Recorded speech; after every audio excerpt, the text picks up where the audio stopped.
Hello my YouTube family, welcome back to my YouTube channel. आज मैं ready हुई हूँ। ये प्रमोशन की साड़ी थी। अगर आप लोगों को ये वाली साड़ी लेनी है तो मैं लिंक डिस्क्रिप्शन में दे दूंगी। इसका प्राइस रेंज 1000 से बिलो है, 1000 या 900 कुछ ऐसा कुछ रेंज में है इसका, जितना मैं जानती हूँ। बाकी जो भी पेज का मैं लिंक दूंगी जिससे मैंने लिया, उस पेज पे जाके आप लोग लेना चाहो तो ले सकते हो, नहीं लेना चाहो तो मतलब। लेकिन फैब्रिक अच्छा है, पूरी लेंथ है साड़ी की, वर्क बहुत अच्छा है, सौभाग्यवती बाबा का आशीर्वाद लिखा हुआ है। तो और ये सब भी मैं सिर्फ इसलिए बता रही हूँ क्योंकि बाद में कमेंट्स आते रहते हैं, मैम साड़ी कहाँ से ली, साड़ी का लिंक दो, साड़ी कहाँ से ली। अदरवाइज मैं सिर्फ इंस्टाग्राम पे प्रमोट करती हूँ, यूट्यूब पे प्रमोशन के मुझे कोई पैसे नहीं मिलते। तो चलो अब मैं बताती हूँ मैं क्या कर रही हूँ। मैं बना रही हूँ यहाँ पर घिया के कोफ्ते। प्याज भूंद ली, टमाटर भूंद लिए, थोड़े से लग गए हैं, अब इनको ठंडा करके पीस लूंगी मैं। बहुत टाइम से मुझे एक क्वेश्चन बहुत आता है कि आप अपनी वीडियो मेकिंग जर्नी बताइए, आपने वीडियोस कैसे शुरू करी, आपकी जर्नी कैसे स्टार्ट हुई। क्योंकि सबको ही रहता है, अगर कोई किसी भी फील्ड में है ना, तो हर किसी को लगता है कि एक बार पूछें ये इस जॉब में, इस बिजनेस में कैसे गया, कैसे स्टार्ट हुआ, ऐसा क्या हुआ कि यही फील्ड चूज़ की। तो वही क्वेश्चन जब से स्पेशली मैंने यूट्यूब शुरू करा है तब से तो बहुत ज़्यादा पूछा जा रहा है। और इंस्टाग्राम पे भी 2 साल हो गए एटलीस्ट ये क्वेश्चंस आते हैं कि आपने कैसे शुरू किया, क्या था ऐसा कि आपने इसको स्टार्ट किया और आपको पता चला कि वीडियो मेकिंग प्लेटफॉर्म्स भी होते हैं, और आपका शौक था आप ये, या फिर आपने अपने, बहुत सारे क्वेश्चंस आते रहे हैं। और मैंने एक वीडियो भी बनाया था, एक ब्लॉग बनाया था जिसमें मैंने कहा था कि जिस दिन मेरे 1 लाख सब्सक्राइबर्स हो जाएंगे उस दिन मैं आप लोगों को खुद अपनी असली कहानी और असली रीज़न बताऊंगी, जो कि मैंने आज तक किसी को भी नहीं बताया है, किसी को भी नहीं। इंस्टाग्राम पे, यूट्यूब पे, किसी भी सोशल प्लेटफॉर्म पे मैंने कभी भी ये चीज़ रिवील नहीं की है। और रीज़न ये था कि मुझे कभी भी अपने पर्सनल रीजंस की वजह से कोई सक्सेस नहीं चाहिए थी, कोई सहानुभूति नहीं चाहिए थी, बेचारापन नहीं चाहिए था।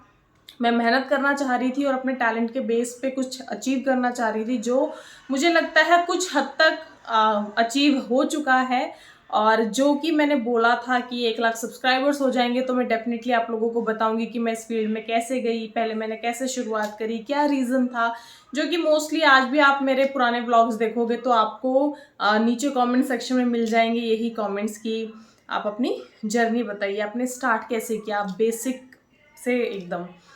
तो जो मेन रीज़न था, जो मैं कभी किसी को नहीं बताना चाह रही थी और शायद कभी बताती भी ना अगर मैंने यूट्यूब चैनल नहीं स्टार्ट किया होता, लेकिन व्लॉगिंग मैंने जस्ट स्टार्ट ही कर दी अपने आप। मुझे पता नहीं क्या हुआ और मैंने डिसाइड किया कि अपना यूट्यूब चैनल स्टार्ट करते हैं। और जब मैंने स्टार्ट किया था तो मैंने डांस वीडियो से स्टार्ट किया था, लेकिन समवेयर आई फील लाइक कि आप लोगों को मेरे डांस वीडियो से ज़्यादा मेरी पर्सनल लाइफ में ज़्यादा इंटरेस्ट है। मैं कैसे रहती हूँ, क्या करती हूँ, मेरा घर कैसा है, परिवार में कौन कौन है, तो सब लोग उन पे ज़्यादा इंटरेस्ट, उस पर ज़्यादा इंटरेस्ट दिखाते थे comparison to my dance videos.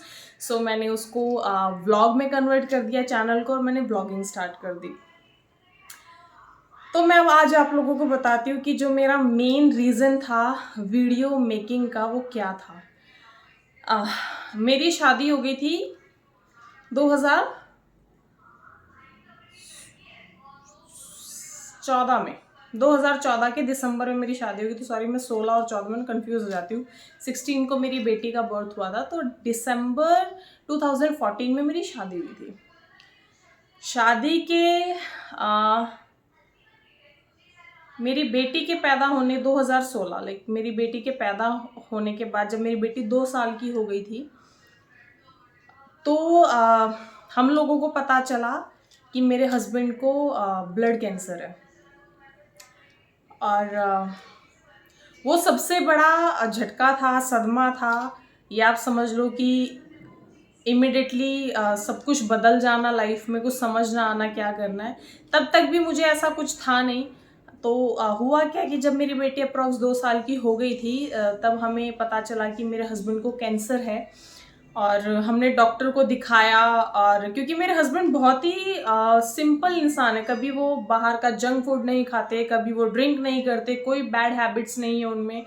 तो फिर भी उनको कैंसर कैसे हो गया ये चीज़ किसी को नहीं समझ है। और जब भी वो तो बहुत जिम वगैरह करते थे, फिटनेस फ्रीक थे, कभी भी बाहर का कुछ नहीं खाना, हमेशा हेल्दी लाइफ जीना, हेल्दी फूड खाना, दूध दही का ज़्यादा यूज़ करना और वर्कआउट करना अच्छे से। तो उस टाइप के थे। स्टिल उनको जब कैंसर का हुआ तो सब शॉक्ड हो गए कि अरे ऐसे कैसे, मतलब मोस्टली लोगों को क्या होता है जो तंबाकू खाते हैं, अल्कोहल वगैरह लेते हैं, उनको ये चीज़ होती है। लेकिन उस टाइम ये था कि अब अच्छे से अच्छे हॉस्पिटल में ये चीज़ दिखानी है। अब देखो इस टाइम जब मैं आप लोगों से बात कर रही हूँ ना, मेरा दिमाग दो तरीके से जा रहा है। एक, मैं पास्ट में जा चुकी हूँ, जो चीज़ हुई है, जो कि मैं नहीं करना चाह रही थी, लेकिन अब आप लोग एज एन फैमिली मुझसे जुड़ चुके हो, तो मैं चाहती हूँ कि आप लोगों को हर चीज़ पता हो कि मेरी लाइफ से क्या क्या जुड़ा हुआ है, मैंने कैसे अपनी जर्नी स्टार्ट की, ताकि शायद कुछ लोगों को इंस्पिरेशन मिले, शायद कुछ लोग अपनी लाइफ को चेंज कर दें। या फिर ऐसे ही आप लोग जानना चाहते हो कि पीहू यादव कैसे बनी, वो सब चीज़ों के लिए। तो मुझे लगा कि अब मैंने बोल ही दिया था कि 1 लाख सब्सक्राइबर्स होंगे, तो वो वादा मैं पूरा कर रही हूँ। अदरवाइज़ मेरा कोई और नहीं है कि मैं खुद ही मतलब उन चीज़ों को याद नहीं करना चाहती बस। तो हमने एक अच्छा हॉस्पिटल चूज़ किया और मेरे हस्बैंड एडमिट हुए। एडमिट होने के बाद उनका ट्रीटमेंट और उनके टेस्ट वगैरह शुरू हो गए कि क्या रीज़न है, कौन सा कैंसर हुआ है एग्जैक्ट वगैरह, ये सब चीज़ों का टेस्ट, बहुत सारे टेस्ट वगैरह शुरू हुए। और उसके बाद बहुत ज़्यादा एक्सपेंसेस होने लगे। हॉस्पिटल का तो आप लोगों को पता है और कैंसर ट्रीटमेंट का भी आप लोगों को पता है कितना खर्चा है। तो बहुत ज़्यादा एक्सपेंसेस होने लगे। मेरे ससुर जी, मेरे हस्बैंड के सेविंग्स, मेरे ससुर जी की सेविंग्स, और आप लोगों को पता है कि एक सरकारी नौकरी वाला इंसान क्या ही सेविंग्स करता है अपनी लाइफ में।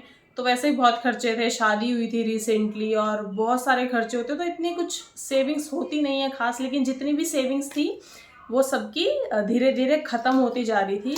और वो एक तरीके से स्ट्रेस आता जा रहा था कि हर तीसरे चौथे दिन लाखों का बिल आ रहा है हॉस्पिटल को, डेली हमें वो पेमेंट करनी है। तो जब तक चल रहा था ठीक है, बाद में जब वो चीज़ बहुत ज़्यादा आउट ऑफ कंट्रोल होने लग गई कि अब कैसे होगा, क्योंकि सेविंग्स भी ख़त्म होती जा रही थी।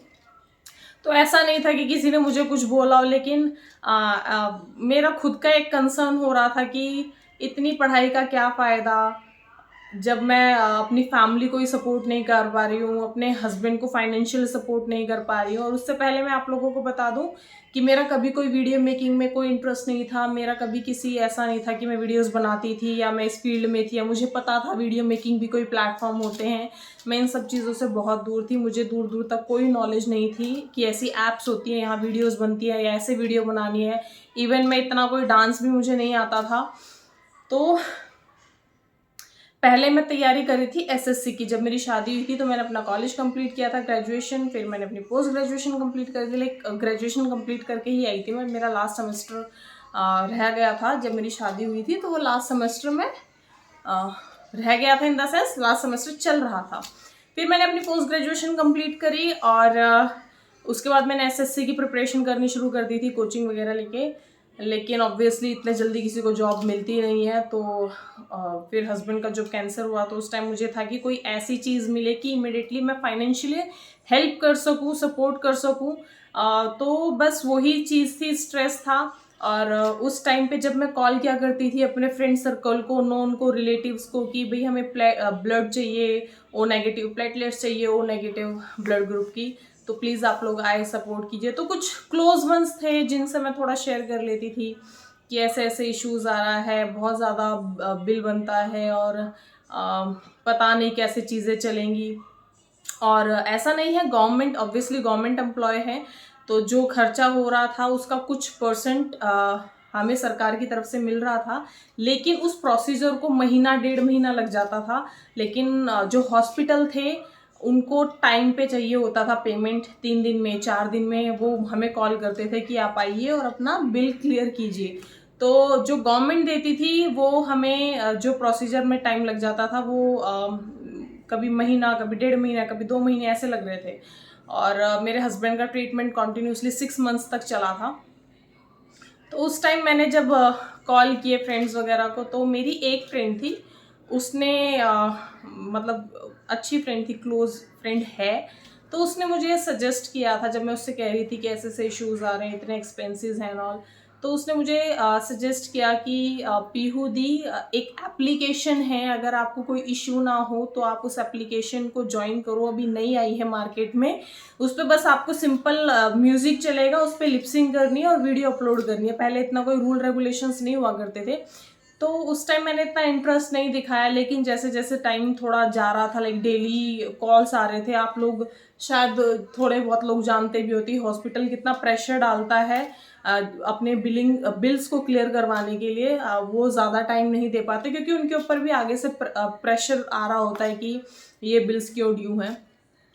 तो फिर मैंने थोड़े टाइम बाद उसको रिवर्ट बैक किया ना, वाज लाइक कि क्या उस एप्लीकेशन पे हायरिंग हो रही है अभी भी?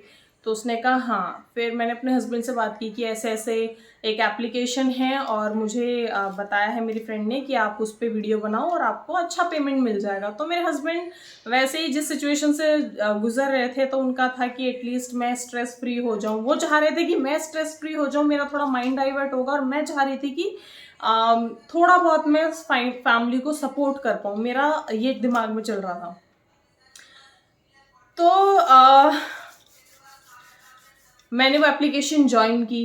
एप्लीकेशन ज्वाइन करने के बाद मैंने वीडियोस डाली। स्टार्टिंग में जो मैं वीडियोस डाल रही थी, मुझे वीडियोस नहीं बनानी आ रही थी, मैं रीटेक कर रही थी, मैं ट्राई कर रही थी, कोशिश कर रही थी, बनाती थी, डिलीट कर देती थी वीडियो।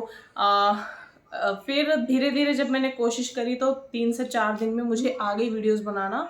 और उस एप्लीकेशन पे क्या होता था, हर वीक आपको मुझे पेमेंट मिलती थी। मतलब जितने भी क्रिएटर्स उस पर काम कर रहे थे, नई चाइनीज एप्लीकेशन थी, वो नई मार्केट में लॉन्च हुई थी, तो उसमें क्या होता था, आपको वीकली पेमेंट मिलती थी। तो मैंने उस पर वीडियोस बनाना शुरू करा। तो पहले टाइम में मैंने एक वीक में 15 वीडियोस डाली थी, और उस 15 वीडियो का मुझे वीक के एंड में आई गेस 4-4,500 रुपये मिले थे। तो अच्छा था। मुझे था कि थोड़ा स्टार्टअप है तो शायद इसलिए कम अमाउंट मिल रहा हो, क्योंकि 4,000 में क्या ही होगा। बट स्टिल मैं कोशिश कर रही थी, क्योंकि बाकी क्रिएटर्स के मैं व्यूज़ और पेमेंट देखती थी कि वो तो लाखों में कमा रहे हैं ऐसे करके। तो मैं कोशिश करती थी कि मैं भी करूँ, कुछ ना कुछ हो जाएगा। फिर जो मेरी सेकेंड वीक की पेमेंट थी, वो मेरी 15,000 आई थी। जब वो सेकेंड वीक की पेमेंट मेरी आई, क्योंकि उस वीक में मैंने अप्रॉक्स 40 वीडियोस डाली थी लिपसिंग की। Lip sync in the sense music चल रहा है और मैं सिर्फ होठ हिला रही हूँ, बैठ के लिपसिंग कर रही हूँ। फिर जो मैंने थर्ड वीक था उस पे मैंने स्टार्ट किया, तो मेरी और अच्छी पेमेंट आई। फिर मैंने 3 हफ्ते के बाद देखा कि हर वीक मेरी अच्छी पेमेंट आ रही है, और जब 1 मंथ होने वाला था, अप्रॉक्स लाइक लास्ट वीक रह रहा था, तब भी अच्छी पेमेंट आई। और वो सारा अमाउंट निकाल के उस टाइम जो 2 या 3 दिन का बिल था, वो 40,000 के करीब आया था आई गेस, हॉस्पिटल का। तो मैंने वो अमाउंट जो मेरे पेटीएम में आया था, मैंने अपने हस्बैंड को इमिडिएटली दिया, एंड आई वाज लाइक कुछ कुछ कम हो जाएगा बिल। और वो चीज़ दी गई, और बिल में कुछ ना कुछ डिडक्शन हुआ। तो वो चीज़ मुझे बहुत, उस टाइम ना मुझे इतना शांति सुकून मिला कि मैंने कुछ डेडिकेशन दिखाया, और फैमिली को थोड़ा बहुत मैं सपोर्ट करने लायक हो गई हूँ। उस टाइम मेरे हस्बैंड का ये रहता था कि मेरा माइंड डाइवर्ट हो गया, मैं स्ट्रेस नहीं ले रही हूँ, मैं थोड़ा सा चेंज हो गई हूँ। और मैं और मेरे हस्बैंड, हम दोनों उस एप्लीकेशन पे, मतलब मेरे हस्बैंड बेड पे थे, लेकिन फिर भी वो मुझे सपोर्ट करने के लिए मेरे साथ वीडियोस बना लेते थे। हम दोनों बैठ जाते थे और लिपसिंग वीडियोस हम दोनों कर लेते थे, हस्बैंड वाइफ वीडियोस ऐसे करके हम बना लेते थे। फिर जो नेक्स्ट मंथ स्टार्ट हुआ, उसमें मेरा पेमेंट अच्छा आने लग गया, और वो इतना अच्छा आया कि मैं बहुत हद तक, बहुत ज़्यादा हद तक बिल्स पे करवाने की हेल्प में अपना योगदान दे पा रही थी, ऐसा कुछ आप बोल सकते हो। और वो चीज़ मुझे बहुत अच्छी लगी, बहुत सुकून दे रही थी कि बहुत हद तक रिलीफ मिला है, बहुत हद तक थोड़ा बहुत चीज़ें ठीक हुई हैं। और फिर जो थर्ड मंथ आया, उसमें और अच्छा हुआ, मैं डे बाय डे इम्प्रूव कर रही थी। फिर ये हो गया था कि सेकेंड मंथ के हाफ में ही उन लोगों ने कैटेगरी चेंज कर दी थी। कैटेगरी क्या होती है मैं आप लोगों को बताती हूँ। वीडियो मेकिंग में एक लिपसिंग कैटेगरी होती है, डांस कैटेगरी होती है, फैशन कैटेगरी होती है, कुकिंग कैटेगरी होती है। तो उन लोगों ने बोला आपको एक कैटेगरी चूज करनी पड़ेगी। तो मैंने कहा मुझे तो कुकिंग का भी टाइम नहीं है और कुकिंग में मैं इतना हूँ भी नहीं, फैशन तो उस टाइम तक मुझे था ही नहीं, फैशन क्या होता है। मैं बस कपड़े पहनती थी और चूड़ियाँ वगैरह का मुझे शौक था, भर भर के अलग अलग चूड़ियाँ रंग की पहनना, लिपस्टिक लगाना और निकल जाना, ये मेरा फैशन हुआ करता था बस। तो फैशन कैटेगरी भी मुझे नहीं समझ आई, फिर मैंने डांस कैटेगरी चूज कर ली कि चलो थोड़ा बहुत आता है उसी से कुछ करेंगे क्योंकि करना तो है ही। फिर मैंने डांस कैटेगरी चूज की और मेरे हस्बैंड को एक प्राइवेट रूम मिल रखा था। तो मेरे हस्बैंड रेस्ट करते थे जब, तो मैं बहुत ही लो वॉल्यूम करके फ़ोन सामने कहीं विंडो पे लगा देती या कहीं लगा देती और डांस वीडियोस रिकॉर्ड करके अपलोड कर देती थी। तो मेरे हस्बैंड अगर उस टाइम मेरा साथ नहीं देते या मुझे मना कर देते तो शायद ना ही मैं वीडियोस बना पाती। अगर ये सिचुएशन ना ही होती तो शायद मैं इस फील्ड में भी नहीं होती, शायद मैं आज कोई वीडियो ना बना रही होती, आप लोग जानते भी नहीं कि कोई पीहू भी है। तो ये थी मेरी स्टोरी और बहुत लंबी कहानी है, इस चीज़ को मैं बस इतना ही रखूँगी अभी। ज़्यादा डिटेल्स में कभी और बात करेंगे। तो जो मेरा मेन इस जर्नी का रीज़न था, जिसने मुझे मोटिवेट किया, जिसने मुझे पीहू यादव बनाया, वो था कि मुझे अपनी फैमिली को सपोर्ट करना था, मेरे हस्बैंड का सहारा बनना था। मुझे था कि सब कुछ जल्दी से जल्दी ठीक हो जाए। तो मैंने अपनी तरफ से एक छोटी सी कोशिश की और मैं आज भी ये चीज़ कहती हूँ, अगर मेरी वो फ्रेंड नहीं होती, वो मुझे बताती नहीं, तो शायद मैं कभी हेल्प भी नहीं कर पाती और मैं हमेशा स्ट्रेस में ही रहती। और एक चीज़ और मैं आप लोगों को बता दूं कि उस टाइम सिर्फ एक एप्लीकेशन नहीं थी। उन वीडियोस की वजह से मुझे मेरे इतने अच्छे व्यूज़ आने लगे, इतने अच्छा लोग मुझे जानने लगे, हर जगह शेयर होने लगी मेरी वीडियोस, कि बहुत सारी और एप्लीकेशंस आ गई थी जो मुझे सपोर्ट कर रही थी, जो एप्लीकेशंस मुझे बोलती थी आपकी वीडियोस बहुत अच्छी है, आप हमारे प्लेटफॉर्म पे भी आके सेम वीडियो बनाओ। तो मैं कम से कम 4 से 5 वीडियोस प्लेटफॉर्म हैंडल कर रही थी और एक दिन में मैं कम से कम 100 वीडियोस बनाती थी सारे प्लेटफॉर्म्स का मिला के। तो अब आप ये देख लीजिए कि एक जो हमारा डांस वीडियो होता है वो 30 सेकेंड्स का हुआ करता था, तो 100 वीडियो मुझे उस टाइम बनानी होती थी। तो मैं कितने एफर्ट्स करती थी, कितनी मेहनत करती थी उन 100 वीडियोस को बनाने के लिए, और वो 100 की 100 वीडियो मुझे वो 4 से 5 प्लेटफॉर्म पे डालनी होती थी। एक दिन में मैं 100 वीडियोस बनाती थी, क्योंकि ये नहीं था कि वो लोग मुझे बोलते थे, उस टाइम ये था कि आप अनलिमिटेड वीडियोस डालो, आपको जो व्यूज़ आएंगे उस व्यूज़ के बेस पे आपको पेमेंट मिलेगी। तो मैं हमेशा कोशिश करती थी ज़्यादा से ज़्यादा वीडियोस बनाऊं ताकि ज़्यादा से ज़्यादा मुझे पेमेंट मिले। इस वजह से मैं डेली का 100 वीडियोस बनाती थी, अपलोड करती थी। और उस कारण से लोगों ने मुझे बहुत बोला कि हस्बैंड तो बीमार है, शर्म नहीं आती, वीडियोस बना रही है, वीडियोस में डांस कर रही है, इसको तो मज़े आ रहे हैं, ये तो खुश है, इसके हस्बैंड को ये हो गया, कैसी औरत है, बहुत कुछ मुझे सुनने को मिलता था।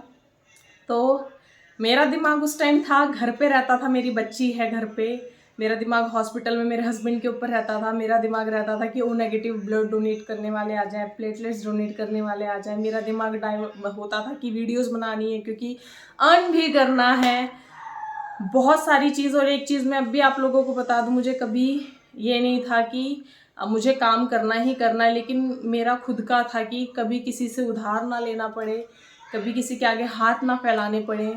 अगर मैं किसी चीज़ को करने में सक्षम हूँ, अगर मैं सपोर्ट कर सकती हूँ तो क्यों ना करूँ। उस टाइम तक मेरे सास ससुर और इनका ये था कि तुम्हें कुछ करना नहीं है, क्यों कर रहे हो, रहने दो। लेकिन फिर मेरा हस्बैंड, उन्होंने उनको बताया कि इसको करने दो, अगर इसको अच्छा लगता है तो एटलीस्ट ये खुश हो रही है, एटलीस्ट इसका माइंड डाइवर्ट हो रहा है। तो मेरे हस्बैंड की वजह से सपोर्ट से मैंने वो चीज़ शुरू करी। और मेन चीज़ ये थी कि इन वीडियोस की वजह से मैं और मेरे हस्बैंड, हम दोनों का माइंड बहुत डाइवर्ट हो चुका था। हम दोनों मिलके वीडियोस बनाते थे, अपलोड करते थे, व्यूज़ चेक करते थे, एक दूसरे के साथ खुश होते थे।